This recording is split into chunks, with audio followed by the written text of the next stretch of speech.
faces, some new faces. Thank you everyone though for coming out tonight. Always appreciate it. This is actually our last meeting before we take a little bit of a summer break, so it's good to say hi to everyone. We're just not going to meet again until September because summer is crazy. We're also doing a couple community events, so you can still come and see us. It's not the monthly meetings, but just wanted to highlight kind of what's coming up in the fall. We have a bunch of really great speakers to kind of end out the year.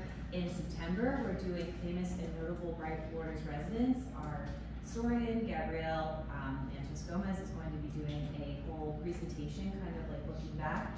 But there's also going to be a library exhibit coordinating with it. Probably the meeting, we're going to focus on more of the bigger names, famous people who were residents once with us. But the library exhibit, we're going to kind of dive into notable ones and people who kind of made the village what it was and try to tell their story. We're also looking for suggestions if anyone has them. We have a list, but we don't know everything, so we'd love to hear from people. If someone pops in your mind, feel free to reach out to us. And myself, or wave your hand if you're one of the board members, Mike, Chris, Steve, feel free to come up to any of us. We're open to hearing more names. But then we also have Tara Ryder. She'll be doing The Devil in New York, the witchcraft trials on Long Island. Not as popular as the Boston ones, but still a great story to tell, and she's a really great speaker. And then we also have Sarah Petty, Newsday investigative journalist. She'll be talking about her time she covered the mafia back in the 60s when there was a lot to cover. So she has a really great story to tell, lots of great articles, and she's also an author of a couple books, so she'll have those with her that night.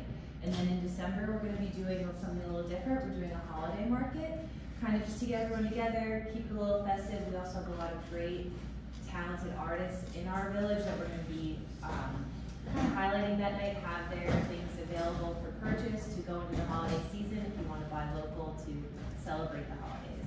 So those are all to look forward to after, but our 2 summer events, just to keep in mind, and if you need to grab an agenda, these are all listed on there if you want the dates. But in June, we're going to be doing a 19th century baseball day in coordination with the library. We're having the old time teams coming out in the uniforms. They're going to be playing like the 19th century teams did. They're going to be doing demonstrations for the kids. The library has a lot of great crafts, and they'll have movies and displays on the inside. But it's going to be a really fun day. There's going to be food vendors and things like that. We are going to be doing some food vending as well, so if you'd like to volunteer to help that day. I know Gabrielle needs some help with the library, but we also need some help from people. So if you'd like to volunteer for that, that's June 21st. And then on July 8th, we're going to be celebrating groundbreaking a little bit differently this year. We're going to be down by the Cascades. We are doing this in conjunction with the Lakes Committee, the Arts Council, and the Garden Club. We figured we'd all come together to celebrate the groundbreaking of our village, have a little bit of music, refreshments, and there's going to be live artists, and just a nice time for us to all get together, because that's the spirit of Brightwaters. We want to keep it going because it was such a nice event last year. So, got you guys the dates. Always need more volunteers. If you want to get involved, let us know. There's something for you to do. And yeah, without further ado, the reason why you guys are all here, get to David Morrison. A little background on him. He's a retired Long Island Railroad branch line manager. He's an author of 11 books, all going over the Railroad series, and he is a charter member of the Railroad Museum of Long Island, and he is a trustee of the Oyster Bay Railroad Museum. He's also a member of the Long Island Sunrise Trail chapter of the National Railroad Historical Society. So a lot of hats to wear, but we're really excited for it tonight. So thank you. All right. Thank you for having me there, Kate. It's a pleasure to be here. This is a very nice facility. I'm impressed. Before I came here, I stopped over at the railroad station, took a look around, and there are nice historic railroad photographs. Inside the waiting room, there's 5 display panels with historic photographs, and that was nice to see. Anyway, I've been giving talks about the railroad for 50 years. 25 years I worked for the railroad, and 25 years since I've been retired. When I gave my first talk in 1974, it was the Long Beach Chamber of Commerce, and I was promoting the Long Island Railroad's 5-year capital program. So I went to the Chamber of Commerce, I gave the presentation. At the end of the presentation, questions. A woman asked, what is the Long Island Railroad going to do about the condition of Long Beach Station? I put my foot in my mouth and I said, well, what's the matter with Long Beach Station? Boy, did I hear the roar from the crowd. The station was in deplorable condition. In 1909 historic station, there were storefronts in front of it. And I think that the audience kind of felt sorry for me because they did ease up. And I told them that night, I said, I learned a lesson right here tonight. Whenever I give a presentation on railroad history, I'm always going to go check out the local railroad station first. And after 50 years, I've still been doing that. And I tell you, I thought the station looked nice. Okay, it's got some sordid problems, but I won't go into that tonight. Anyway, I want to talk about the railroad from Bayshore out to Patchogue. Here's a little blurb on the history of the railroad. 1844, the railroad went to Greenport. That's what it was chartered to do, to go from the Brooklyn waterfront out to Greenport. It was kind of like a branch line to provide railroad service from Washington to Boston. People would ride the train to the Jersey coast from Washington, get on a ferry, go over to Brooklyn, and get on the Long Island Railroad and go out to Greenport, where they get on another ferry, go to Stonington, Connecticut, and then go across to Connecticut. The railroad thrived for about 4 years. In 1848, bridges were built along the Connecticut coastline, which allowed trains to run along the Connecticut coastline, and the railroad kind of fell into a bit of disuse. But anyway, the Babylon branch, you see here, it was electrified in 1925. In fact, this, I think it's May 20th, will mark the 100th anniversary electrification of the Babylon branch. Was one of the earliest branches to be electrified. Far Rockaway and Long Beach were electrified earlier in 1905 and shortly thereafter, but Babylon being electrified in 1925, that was a big deal. If you think about it, Mineola was electrified till 1925, and then it wasn't electrified to Huntington until 1970. It took a long time to get to Huntington. And then to get to Ronkonkoma, it took another 18 years. 1988, it was electrified out to Ronkonkoma. So electrification is a big deal. You're not only running third rail, you've got to construct high tension poles to run the 12,000 volt AC current along the right of way. And every several miles you had to have a substation where the electric would be brought in and converted to 600 volts DC to power third rail. So a very expensive project. Let me show you here where the railroad went out to Patchogue, and then the Long Island Railroad decided to go out to Sag Harbor. There was a space in between that was filled in later years. But we'll go to the next image here, and this shows you the Babylon branch of the railroad. And we'll talk about, not going to talk much about Babylon. You know, I got one thing about Babylon. The monument at Murphy was a bicyclist Murphy Road behind the Long Island Railroad train, special built planks along the right of way, and behind a railroad car with a screen on it to reduce the wind resistance. And he rode behind the Long Island Railroad train at a mile a minute, thus mile a minute Murphy. His bicycle today is at the, it used to be at the Indian Motorcycle Museum.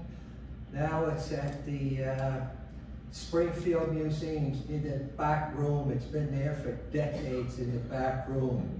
Myself and Wally Broche, does anyone know Wally Broche? He used to be director of the Suffolk County Historical Society. We reached a deal, an arrangement to bring the bicycle back to Long Island. It would be at the Suffolk County Historical Society because they have the glass plate negatives of mile a minute Murphy's ride. Reached a deal. Wally Broche wrote out the check to Springfield Museums for $15,000. Me and Wally Broche were gonna get up there to get the bike and bring it home. Lo and behold, we found out we can't have the bike. The town of Babylon offered $20,000 for the bike. That killed the deal, and the bike is still in the back room. Usually, when you shake hands and it's sold, that's it. But I'll say nothing further about that. Where is it? It's still in the back room. Where? At Springfield Museum, Springfield, Massachusetts. Yes. Let's go to the next image here. What do we got? El Bayshore. Look at this. 1867 building. It's photographed 1879 by George Brainerd. This is what I love about digital. In the old days when you had 35mm slides, you had to write notes in that to kind of keep track in your mind. Now you could write on the image, and it's nice image refresher. Let's go next one here. Bayshore Station. Look at this. Beautiful Victorian type railroad station with the saw type edging on the canopies. And it was, Bayshore was one word and then changed to two words in 1939. The horse and carriages there. Okay, next. Now, there we go. Now we got the new station open July 17th, 1912. That's a beautiful photograph there. All of the old cars.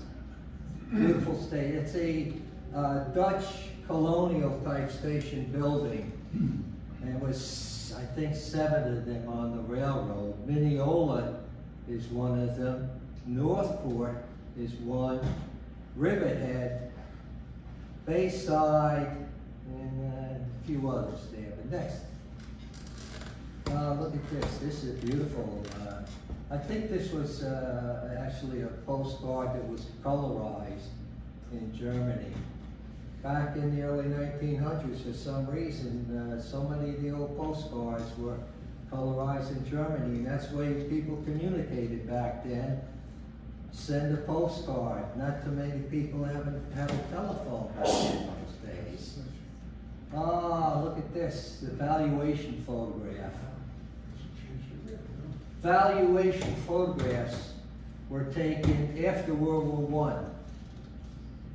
During World War I, the country nationalized the railroads, took over the operation of railroads. After the war was over, the government was giving back all of the property to the railroads, and in doing so, they took valuation photographs of all of the structures, I guess to reach an agreement as to how much things were worth. I'm not sure about that, but there's a treasure trove of these photographs.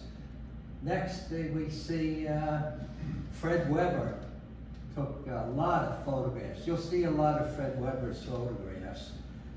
He actually even took photographs during World War II, which at that time, photographs at railroad facilities were strictly forbidden. I have a nice collection of Fred Weber negatives.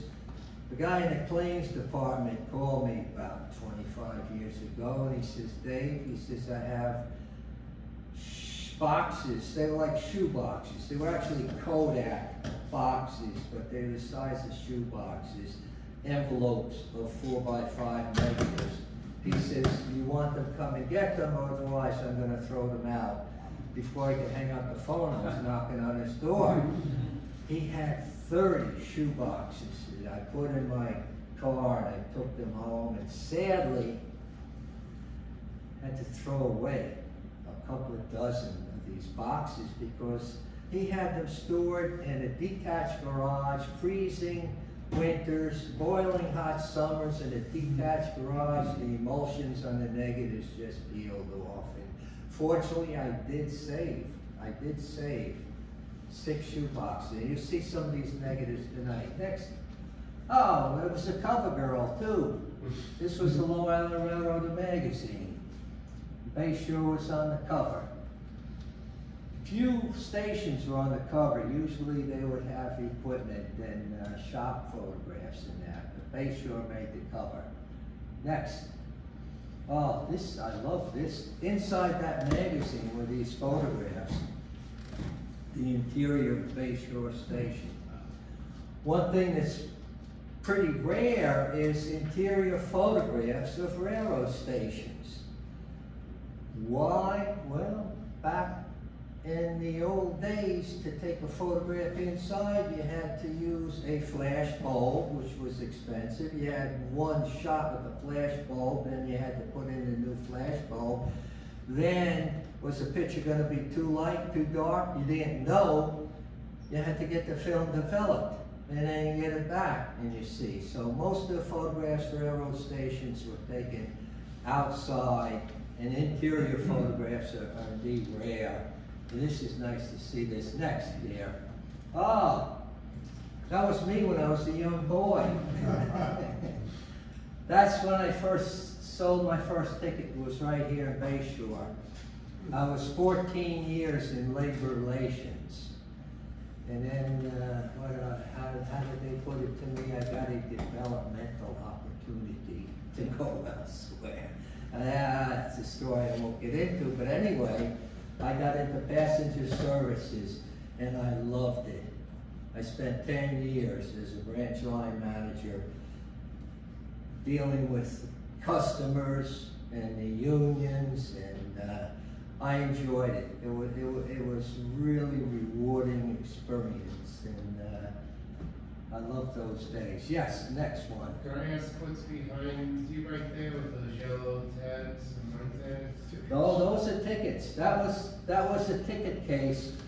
When the customer was buying a ticket, the ticket agent would pull the ticket out of the ticket case. Then the ticket validator, I think it must have been here someplace, but it's stamped the ticket with the ticket validator. One little bit of advice, if you ever look on eBay, if you're interested in buying old railroad tickets, do not buy a ticket unless it has the validator stamp on the back. Because 1972, the Long Island Railroad reprinted a lot of very old tickets, old timetables, maps, and they never marked it reproduction. That stuff is out there today, and I've seen tickets, I know of reproductions going on eBay for big dollars, people think. It's a horrible thing the railroad did. Yes, here we go. This is the south waiting room, the eastbound waiting room. Another Fred Weber photograph. Now pay attention, this is the 40 milestone. And take a look at the roof line, because in the next photograph, look at that. That's a photograph. It's a real photograph because this is in the days before Photoshop. But James Osborne took this photograph. in the 1920s. The tower was there after 1917, and it was removed by 1930. It's the only known photograph of the westbound waiting room, and nobody knows what that tower was there for, but it's an oddity in railroad history. Next there, well, what do we got there? We got another Fred Weber. Look at all these old automobiles lined up there. Beautiful shot. Next, here's another Fred Weber shot.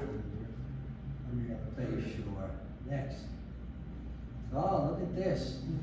There was the overpass. Remember, you used to go down the stairs and go underneath the tunnel to the westbound waiting room. And there's a penny scale. Penny scales were at most of the railroad stations back then. Where nobody had a scale at home. They just didn't make home scales. If you want to weigh yourself, you take a penny, you go down to 5 and 10 at the drugstore or the railroad station, put in a penny, and you get your weight. So those scales are nice collector's items today. Next, there What happened to we the got. underpass? Next. What happened to the underpass? That was filled in, removed when they built. Good question. They built that west end pedestrian overpasses there today, and then they filled in that tunnel. That tunnel was like a problem. It was a problem, you can imagine. Yeah, there's the scale there. Nice shot there. And then what you can see the railing right here that went down the stairs to the underpass. Okay. Oh, look at this. These were brutal. These were heavy concrete cement, and they had the gray crossing lights were mounted on these things. They weren't around too long because, needless to say, there were times when cars would run into these things, and you know who was going to win that battle. Next there. Oh, look at, pay attention here. I love this photograph. This is Fred Weber to show you how high resolution or clear these photographs were. Look at this, see? You could read the writing. If you could go back one and see on the right, that's that store. And there it was blown up. I did that on my computer, and you could actually read the writing on that sign. That's how clear these Fred Weber negatives were. Next. Another shot. Bayshore Station is way back there in the distance. You can see it. Next. Here's, it looks similar today because there's those 4 historic photograph panels, which is really nice that these are at the stations. Next is a closer view of these panels. And next, this is another panel on the other side of the waiting room, but this was blow-ups of old postcards. Next, Islip, Depot and South Side Railroad in 1869. And here, it looks like there were birdhouses. It looks like, I guess they must have been decorative because no birds could survive those steam locomotives going by the station with all of their soot. Next, here's another shot. Islip. All right, next. Here's a photograph of the, notice the ornate wooden crest on the top of the roof line of that building. Next, here's a postcard. And you see up on the roof, there's people working up there. And I think when this photograph was taken for the postcard, I think they were removing that wood crest. Anyway, you could see, down here, you'll see the pump water. Next. Look at that, oh, isn't that beautiful? That thick black smoke, those were the days. Oh, boy, we can only have that back. Anyway, that's a nice view. This is an art print of Islip. Next, we go to, there was Islip Coal and Feed Company here. The big silo was, where would it have been? West of the station. Next. Now here's an enlargement of that coal silo. Next. Here's a larger view, a blow up, Islip Coal and Feed. Next. There was an advertisement. These, that chute going up, that was conveyor to get coal from the coal fields of Pennsylvania. The coal hopper cars, which had door traps underneath to empty the coal, but these coal hopper cars were brought to the Jersey coast, and they were loaded onto barges, or they call them car floats, and they're brought over to Brooklyn or Long Island City, and they were put back on the tracks, and they were brought out to various locations on Long Island.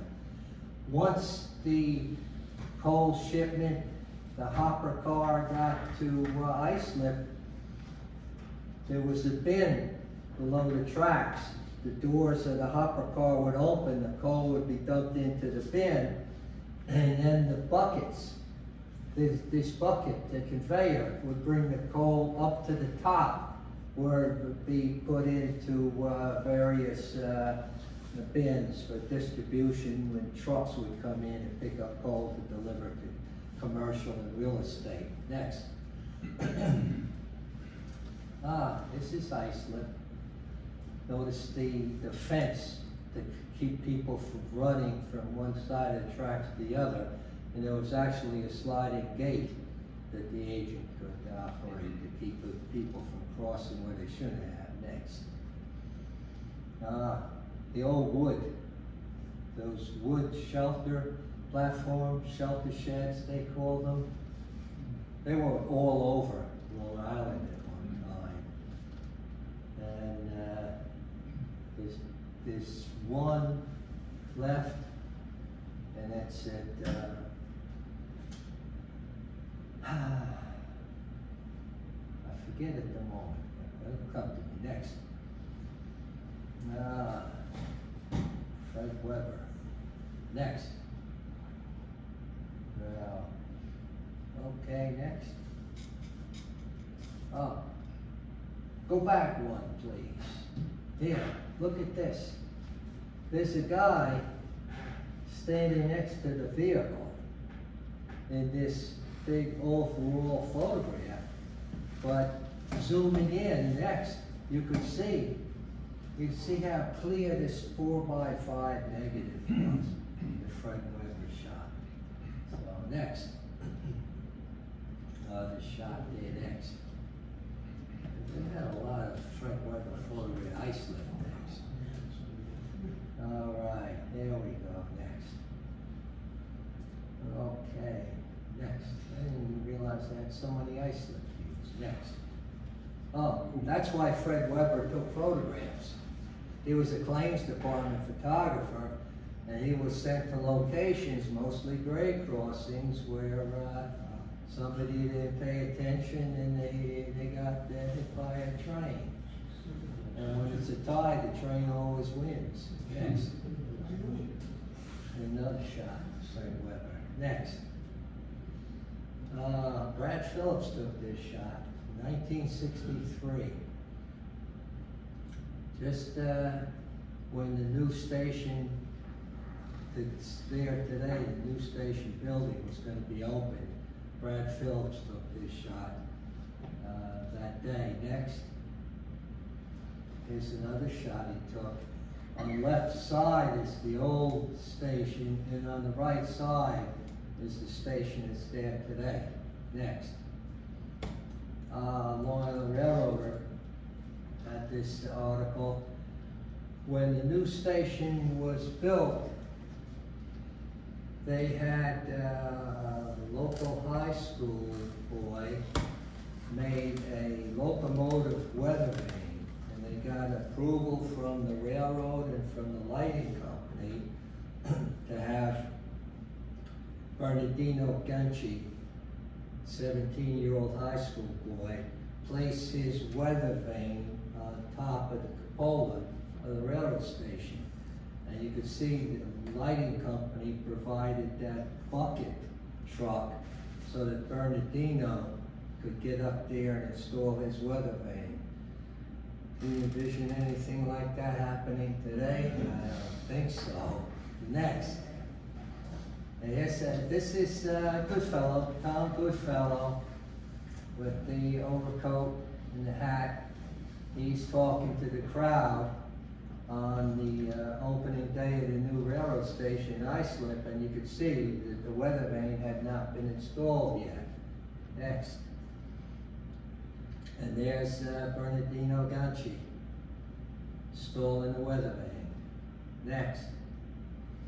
And this is Don Conrad holding the weather vane that had fallen off of the roof at Islip.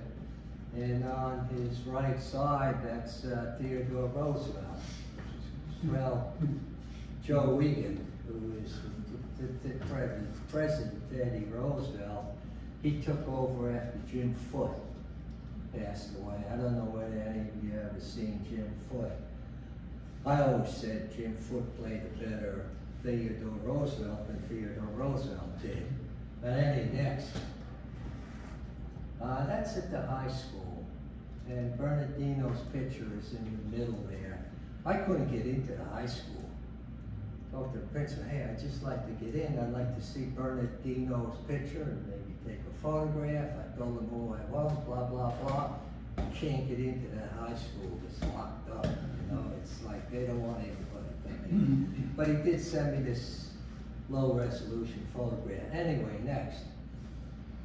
And Islip puts up the banners, I guess around Memorial Day. And Bernardino's banner is there. Next. What we did back in 2021, we had purchased another weather vane because the other one had fallen down and it was too heavy to put back up. So we had a new weather vane produced, and we had that reinstalled. That's Charles Phil Lang, the president of the railroad, and this is yes. Is she a supervisor? Yeah. Supervisor, right. So we had a nice event there to rededicate the station and honor the veteran Bernardino Ganci.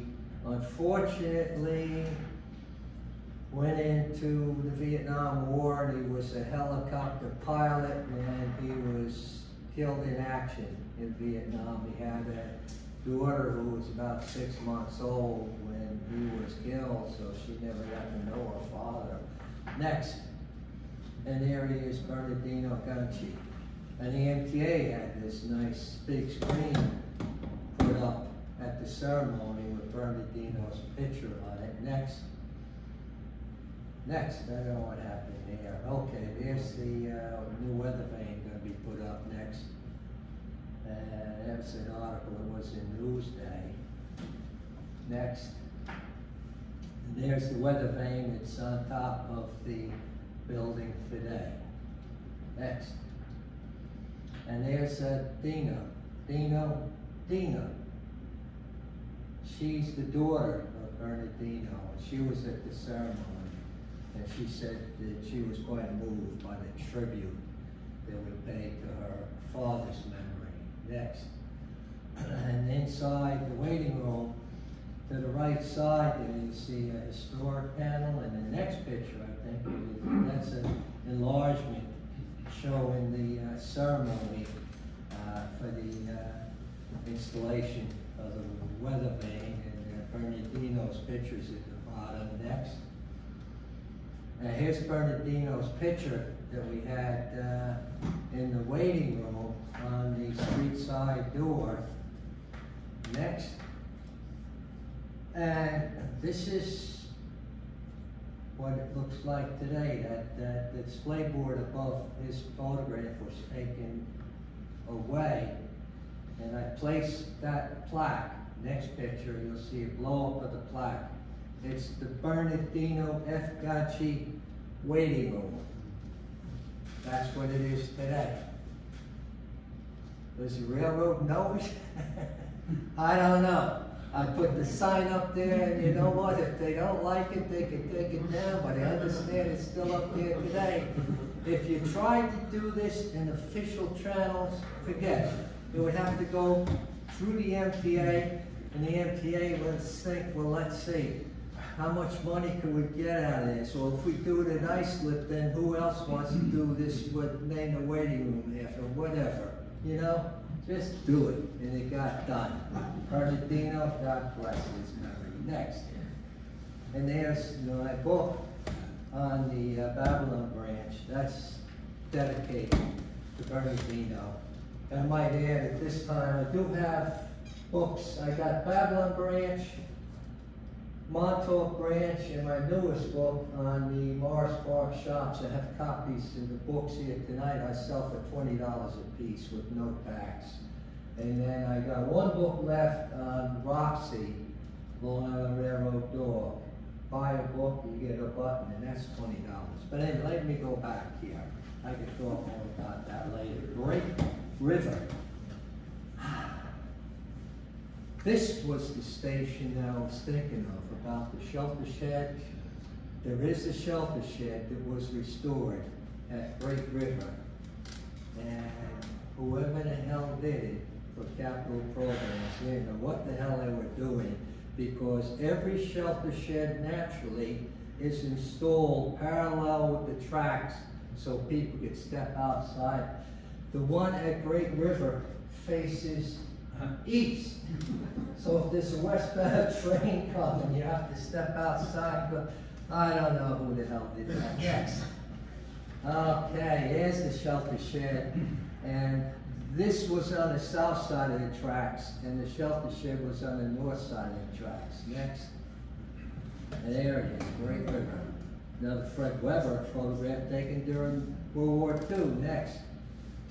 There, when the station burned down, in 1945, the fire department was able to save the Great River sign, and then the shelter shed was undisturbed too. Next. And there we have the shelter shed. It's, here's the shelter shed. This is the modern shelter shed on the platform, but here's the shelter shed that's perpendicular to the tracks. Next. Great River. Here's the plaque, and it says it burned in 1943, and it's wrong. It burned down in 1945. I just showed you the photograph. It's in the newspapers and everything else, but somehow when they had this plaque produced and installed, they had the wrong date that the station burned down. Oh well, stuff happens. Next. There it is there. There's the shelter shed facing east. Really cockeyed position for a historic shelter shed. Next. And there's a closer view of it. At least it was restored. It's an old Pennsylvania Railroad type passenger shelter shed. Now look at this. This is Clubhouse Station. This was built to service members of the Southside Sportsman Club. And this was short-lived. 1870 it was created as a flag stop. Flag stop was the train would stop if they saw somebody on the platform wanted to get the train, or somebody on the train notified the conductor, I want to get off the clubhouse. Then the conductor would notify the engineer to stop the train. So that was a flag stop. And this was photographed by George Brainerd. And it was removed from the timetable in 1885. So this is a rather rare photograph. Next. This is the Sportsman Club. And the low building on the right was the original Sportsman Club. In later years, that huge building in the middle, that was built, and the architect was Bradford Lee Gilbert. Next. And there's a drawing, Bradford Lee Gilbert. Next. Bradford Lee Gilbert designed, he was the architect who designed the 1898 renovation of Grand Central Station. The first station in 1878 was known as Grand Central Depot. This station, 1898, was known as Grand Central Station. And in 1910, when it was demolished for the opening of Grand Central Terminal, in 1913, it became known as Grand Central Terminal. A lot of people still call it Grand Central Station. But anyway, there was eagles on the corners of these towers. You could see these cast iron eagles. There was 10, possibly 11, possibly 12. We don't know for sure how many next. And two of those eagles, where is it? You know? Vanderbilt. That's at the Vanderbilt Museum. They're still there today, well taken care of. Next. This is one of the eagles that was brought back to Grand Central Terminal. This is the Lexington Avenue side of Grand Central Terminal. Next.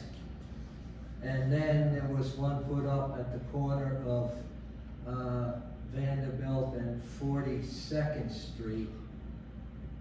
It doesn't belong here. That's not the view that Jacqueline Kennedy Onassis enjoyed when she walked east on 42nd Street. She didn't see anything like that. But the placement of that eagle was approved by the New York City Landmarks Commission.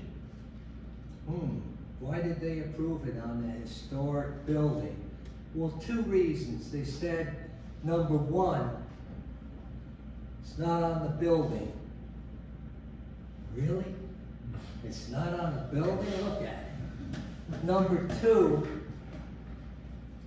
it's only temporary.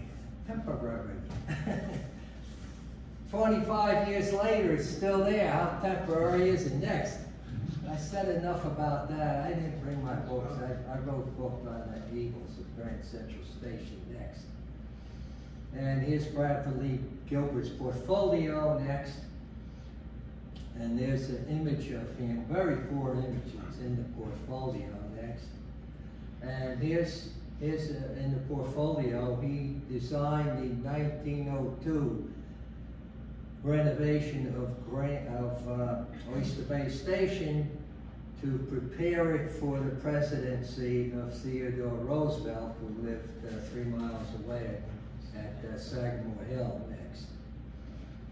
And you can see the old station building had large canopies installed, platform canopies for the home railroad station of Theodore Roosevelt. Next.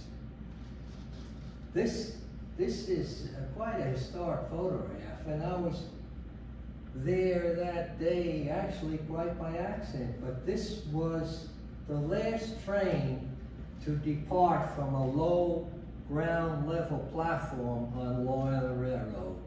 On this day, September 30th, 1998, the new high level platform was opened a little bit further west of the station building, Once that platform was opened, the old low-level platform was closed off, and that ended low-level departures on Long Island Railroad, where people would have to step up stairs to get onto the train. The crew was nice enough to pose for me for this historic occasion. Next. And here's the book, Bradford Lee Gilbert's sketchbook. Next. And one of the other stations Bradford Lee Gilbert designed was Southampton. And he had oyster shells embedded in the stucco at Southampton. And the same was at the second level of the Oyster Bay Station, oyster shells. Next. Oh, this is a beautiful interior photograph of the Southampton Station. Basically, it looks the same today. That nice oval bench is still there. The fireplace is still there. Penny scale used to be there, but that's gone. Next. And here's another shot of the Southampton. Next. And the fireplace, Southampton. Next. And there's Charlie Muller, longtime agent at Southampton.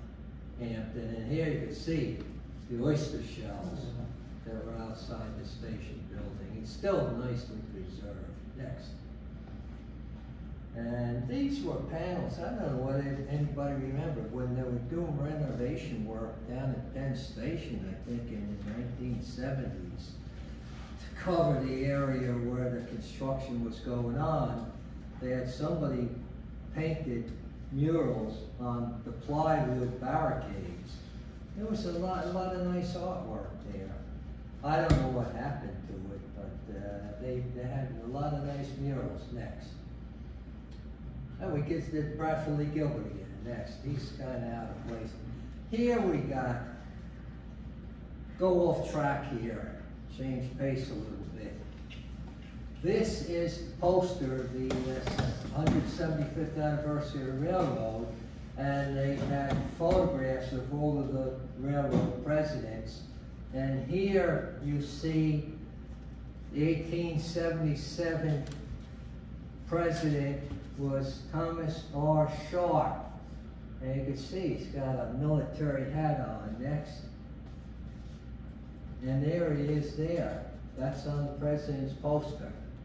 We had to look all over to try to find a photograph of Thomas R. Sharp to go on to this poster. Next. And we finally found the photograph. Ward Kunstler had painted a photograph. Next. And there it is here. This is the Great Train Raid of 1861. And there's Thomas R. Sharp pointing. And the railroad asked Ward Kunstler, can we use that image on our president's poster? He says, sure, why not? So that's how we got the image of Thomas R. Sharp. What was the Great Train Raid of 1861? Everybody heard of the Great Locomotive Chase?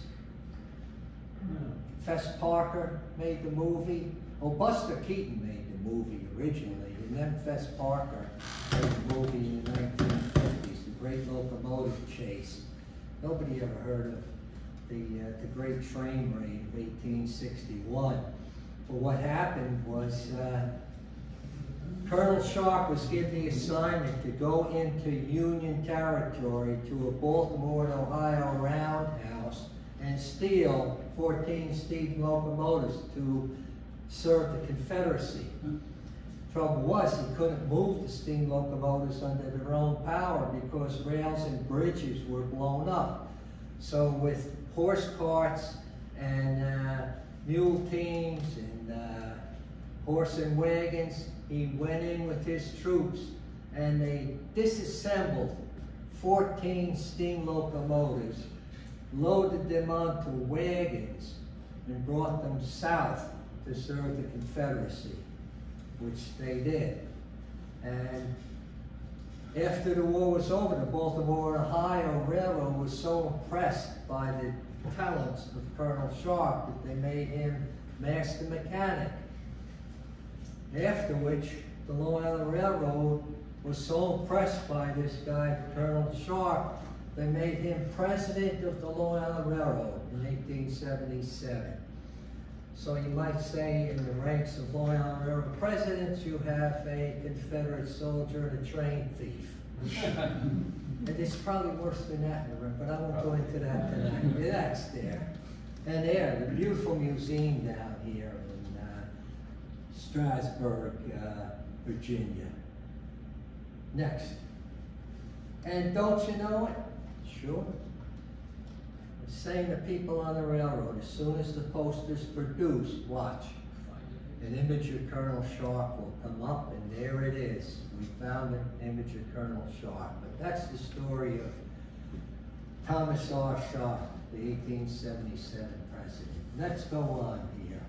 We get back on track to the Montauk Branch, Oakdale. Oakdale, that's a nice bench there. It has the name Oakdale engraved in the side of the bench. Next.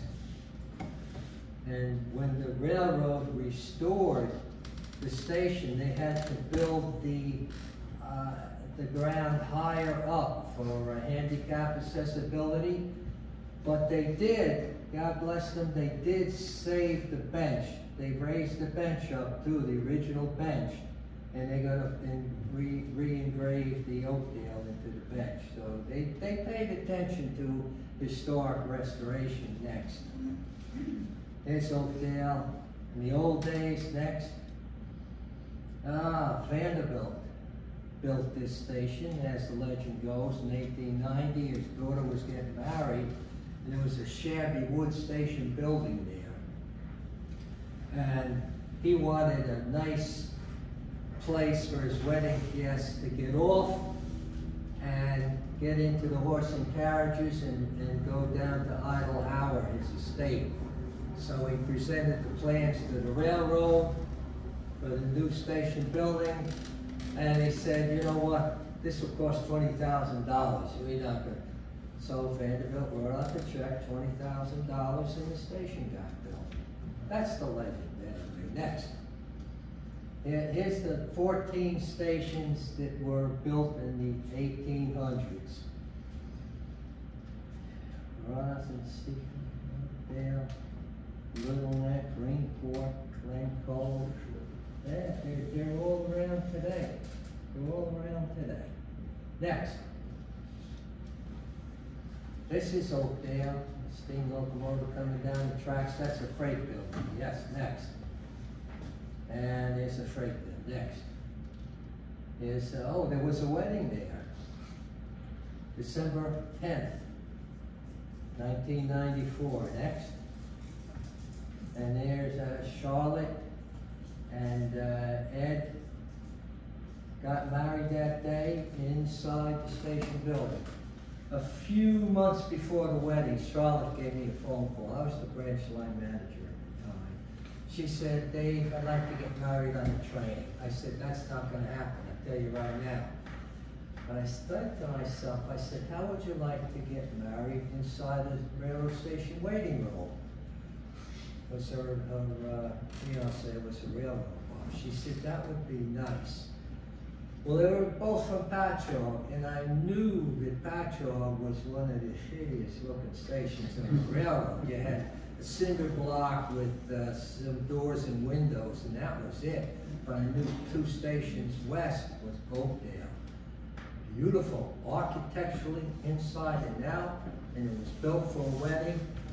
And there's a beautiful fireplace there too. And I said, how would you like to be married in Oakdale? She said, that would be wonderful. What would that cost me? I called Public Affairs and said, what do you have to do, Dave? I said, well, the day before, I got a heavy-duty clean team here to spiff up the place. The day of, I got to have the station agent there and a cleaner. They said, tell her $250. I said, okay. I said, Charlotte, $250. She was happy with that. So the day of the wedding, I had called the Movement Bureau because I knew there was an eastbound flyer, not stopping at Oakdale, but it would be going past the station. Wedding ceremony, 2 o'clock, the train came by around 10 after 2, whatever. I asked the Movement Bureau, I said, could you ask the engineer of the eastbound to lean on the horn coming through Oakdale? And, okay, Dave. So during the ceremony, I heard a train coming. Okay, so I just eased out the door track side, and I reminded the engineer like this while he leaned on that horn, nearly blew me off the platform. Made such a beautiful noise with the horn. And I went back into the waiting room, and the minister was standing there, and he said, well, that's why we are here. And he continued with the ceremony. So it's a beautiful day, beautiful wedding. A couple of weeks later, Charlotte called me, Dave, where do I send this check for the railroad? I said, I call Public Affairs. They said, I'll get back to you, Dave. He called me back. They tell Charlotte to forget it. I called Charlotte. I said, Charlotte, forget it. The wedding was on the railroad. Would that happen today? No. No. But it was a nice day, nice ceremony. And there they are outside the station building. And 3 or 4 years ago, I gave this presentation at Islip Library. And when I got to the photograph of the wedding, the woman sitting next to a man said, that's us. I mean, 25 years later, I said, Charlotte. She said, yes. I went over, we hugged each other, I shook hands with Ed. That was beautiful. If she had introduced me before the presentation took place, the spontaneity would have been gone. But it worked, and she since passed away. But I have such fond memories of Charlotte and Ed. Next, there's the fireplace at Oakdale. It was nicely restored, recently restored. Next. And here is a fireplace that was at the Garden City Station. Look at what a beautiful fireplace that was. I don't know the architectural terms of those big wood columns going up in that, what do you call that, the cornice or whatever, going across the top. That was a beautiful fireplace that was part of the structure of the building when it opened in 1898.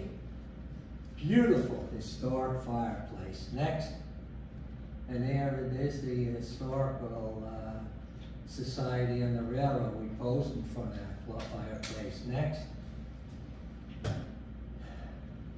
That's what it looks like today. The railroad bastardized that beautiful fireplace and put up this stone wall.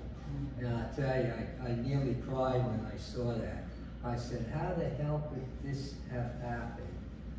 And talking to Mary Kate about the nice fireplace you have over here. And I said, you'll hear me talk about fireplaces. How am I doing on time? Am I doing all right? Still Wednesday. Yeah. Next. All right, and there's the before and after. Next. All right, this is historic panel in Oakdale Station. Next. Outside they have this historic panel too, which is really nice. Next. This was spring cleanup. Hello. Sayville. Okay, thank you. Next. Sayville. Next. All right, the old photograph Sayville. Next. All right. Next. Sayville. I don't have any exciting stories to tell about Sayville. Next. Next. Okay, yeah, I had a lot of pictures here. Next, Sayville. Okay, Fred Weber again. Next. shelter shed on the other side of the station. Next. Oh, there's the diamond Great Crossing signs. They used to be all over Long Island back years ago. Next. Next. Yeah, Fred Weber. He took a lot of nice photographs. Next. Next. Oh, and one of the panels at Penn Station was Sayville Station. It's too bad that these panels evidently just evaporated. Next. Bayport was another Bradford Gilbert station design. Bayport, next. And, okay, next, Bayport. There we go. Station closing poster. Bayport, next. And there's Blue Point. Next, that's another station was closed. Next. Low usage stations are said to be closed or abandoned, but the railroad doesn't like to use the term abandoned anymore, so they changed it to closed. Blue Point, this is very interesting. Blue Point was demolished probably back in the 60s. But anyway, if you would like to see a replica of Blue Point Station, go out to Spionk. There's a little diner out there, a Little Gull Cafe. And it's a carbon copy of the Blue Point Station. It was built at the same year.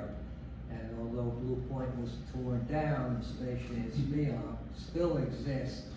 And it's under private ownership now. I think I got some photographs here. Next. All right, demolished 1951. Next. Yeah, here's a shot here, Blue Point Avenue. Next. And here's what it looks like today. And the station would have been up there to the right. It's now a railroad construction storage facility. Next. Next. Oh, there it is, there behind the high security fencing. Next.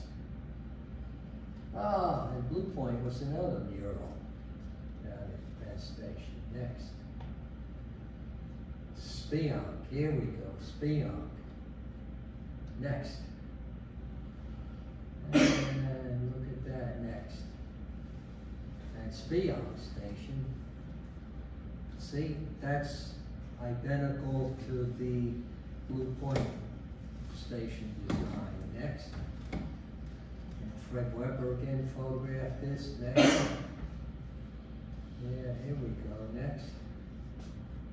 Oh, there was no water tank at Spionk, just opposite the station. Next.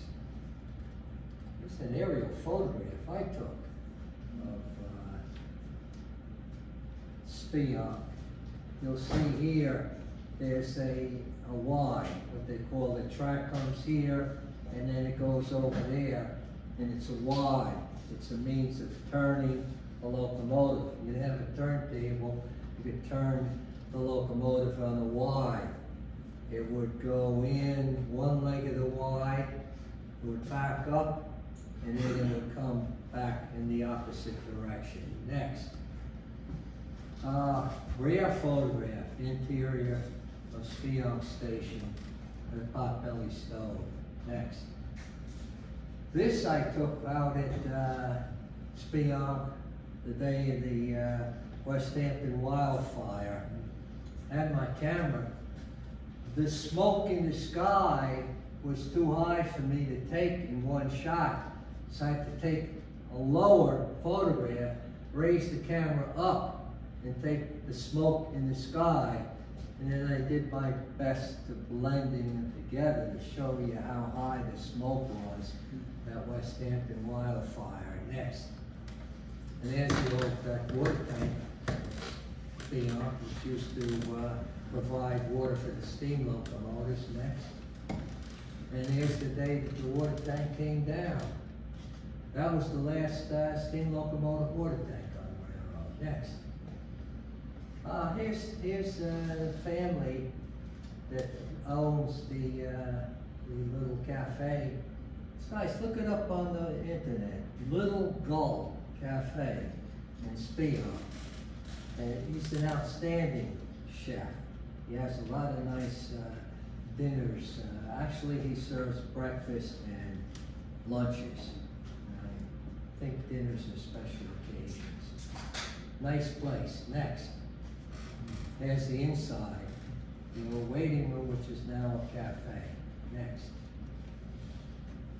This is Patchogue. We're finally get to Patchogue. This was a drawing by Edward Lang. Edward Lang did a lot of landscape drawings on Long Island. And he did some railroad stations. Next, you could see that he did, this was known at the time as Woodbury Station, but now it's called Spring Harbor Station. Next. And here's Green Lawn. On the left, you see the Green Lawn Centerport Station building. Next. And here's Huntington. This roadway there that you see is New York Avenue, Route 110 in Huntington. At that time, the old station building was on the west side of New York Avenue. Now it's on the east side, over to the left. Next. Oh, look at this. Look at this. This is Northport. Isn't that amazing? I had heard that Lang drew artwork on Northport. I went to the Northport Library, Historical Society years ago. Nobody knew of this. And finally, I saw it. I said, my God, there it is. Advertised on eBay. $20,000. Yeah. I think it's still on eBay. But whoever posted it on eBay made the mistake of posting a nice high resolution image without any markings over it. I downloaded it, and there it is today. Hey, to me, it's so old, it's out there in the public domain. Next. Patchogue. Next. Some old photographs, steam locomotives. Next, at Patchogue Station. This is a great shot. Look at this. This is Patchogue when there was a 4-stall engine house and a turntable at Patchogue, and then Ackerley's pianos. And there's all the pianos. I said, wow, this is a terrific photograph here. Next. And I was able to find on the internet, there's Ackerley's pianos. There's the shop in Patchogue. So this really complements that railroad photograph. Next. Dave Keller took this photograph of the Great Crossing Watchman. These shanties were all over Long Island at one time. Great Crossing Watchman. Some locations you have to crank down the gates. Other locations where there weren't any gates, the watchman would go out there with his stop sign and stop traffic. Inside the shed there was a bell, so when the locomotive, the train got to a certain location, the bell would ring. That would wake up the watchman and he'd come out and protect the grade crossing. Next. There's another shot here of an old grade crossing shanty. Next. And this is at Patchogue. Somebody out there, I guess the Historical Society, has a restored grade crossing shanty. Next. And there's the tower, Patchogue Tower, on the right. Next. And here's a shot.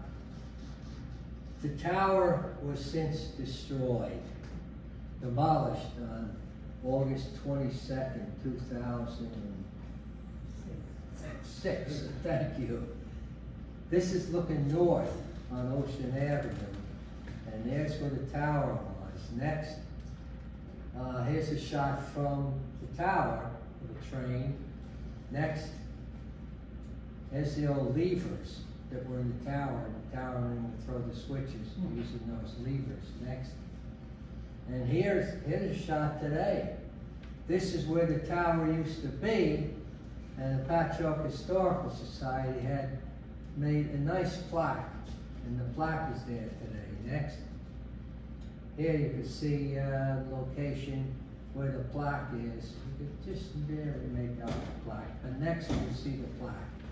There's a nice shot of the plaque, and they had a photograph of the tower on the plaque. So it's a nice historical society did that. Next. Look at this. They talk about signal towers. Look at this shot back in 1938. A steam locomotive bellowing that heavy black smoke into the air. A beautiful sight. That's Nassau Tower. Next. There's another shot of the tower. Next.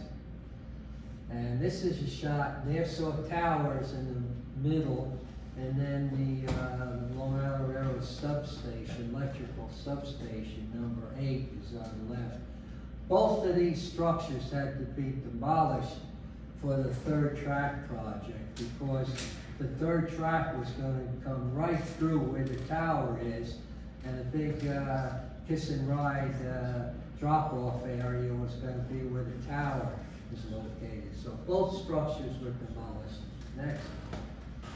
There's a shot inside the tower, and these were known as Armstrong levers, where the levers would be connected with a series of cables and rods to the switches out on the tracks.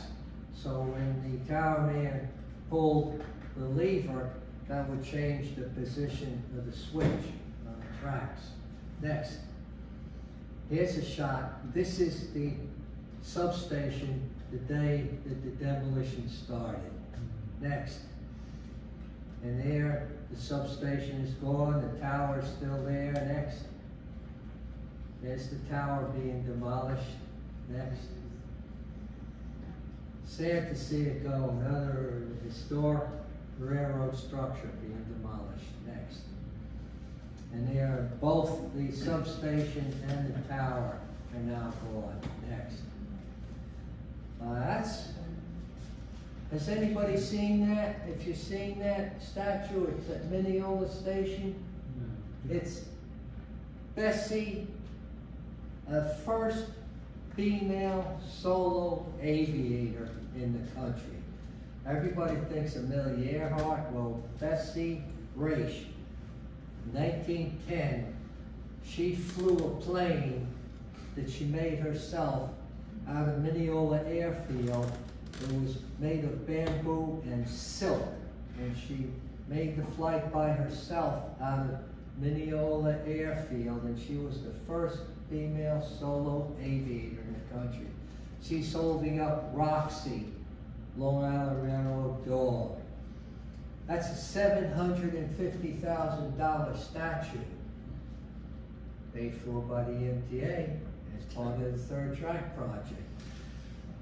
When Nassau Tower and the substation were being demolished,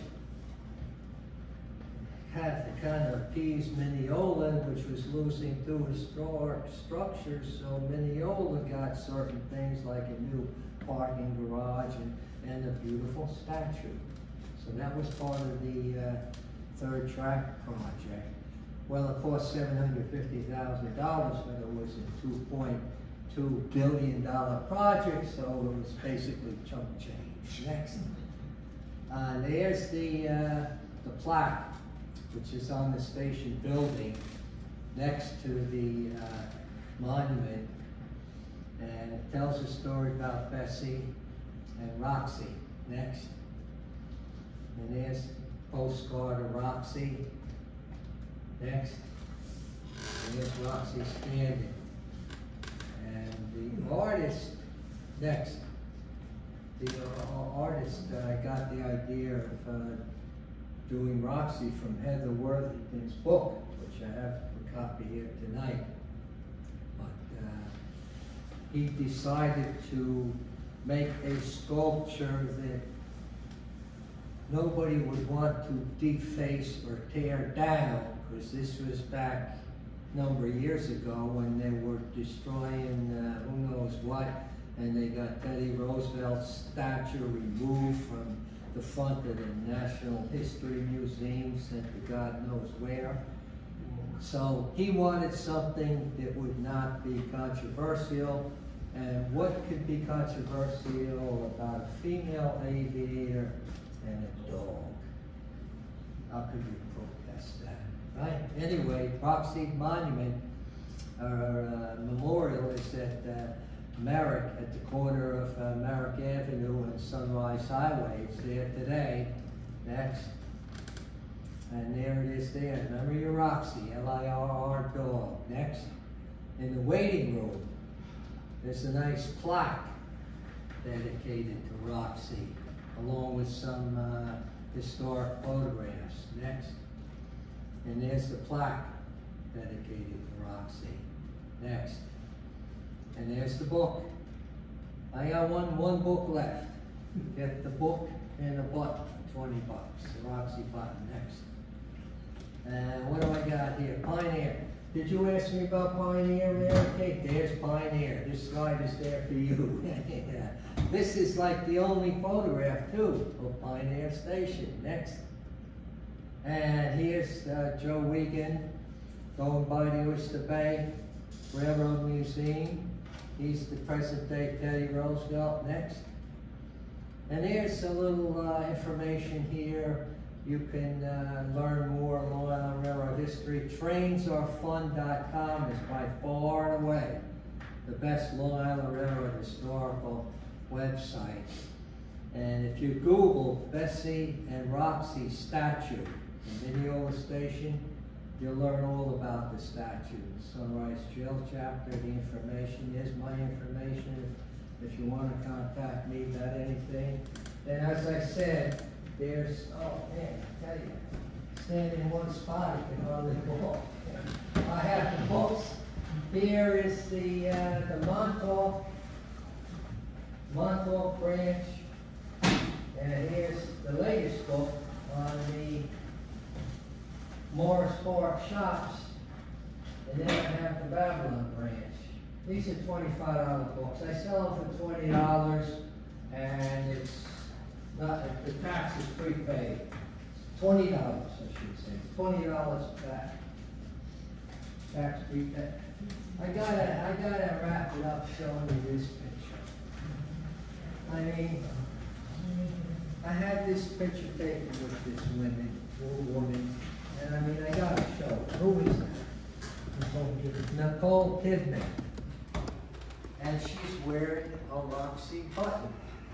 The same button I have over here on the table. But anyway, the production company shot a scene for a movie. The name of the movie was Baby Girl. Anybody see the movie? Don't waste your money. Anyway, on January 31st last year, the production company was at Oyster Bay one day to shoot a scene. All they needed from the Oyster Bay Railroad Museum was for us to open up the building so they could store some equipment in the building and use the bathrooms. And for that, they paid the museum $9,600. That's all we had to do. I don't know why they make it $10,000, but maybe it was legal reasons. But anyway, at one point during a break, inside the station building, I see Nicole Kidman walking toward me. So I had a Roxy button, and I approached her. Bodyguard steps in front of me. You can't go near her. I just wanted to give her this button. She says, "Oh, what do you have there?" As soon as she addressed me, the bodyguard never said a word. He just stepped out of the way, and I approached Nicole Kidman, and I told her the story about Roxy. much to my pleasure, she puts on the button. And I said, do you mind if I have a photograph taken? Well, sure, why not? And we had the photo. She's tall. You see our photograph? And we were eye to eye. She had low heels on too, but anyway, she was the sweetest, most pleasant woman, I'll tell you. And it's too bad her movie stunk. But anyway. And then to top it all off, the station building, in fact, they changed the name of the station building to Cold Spring. And they put up a sign on the building. That scene ended up on the cutting room floor, which was a shame. But anyway, the museum got our $9,600, which was nice. I think I said enough. I thank you for your kind attention.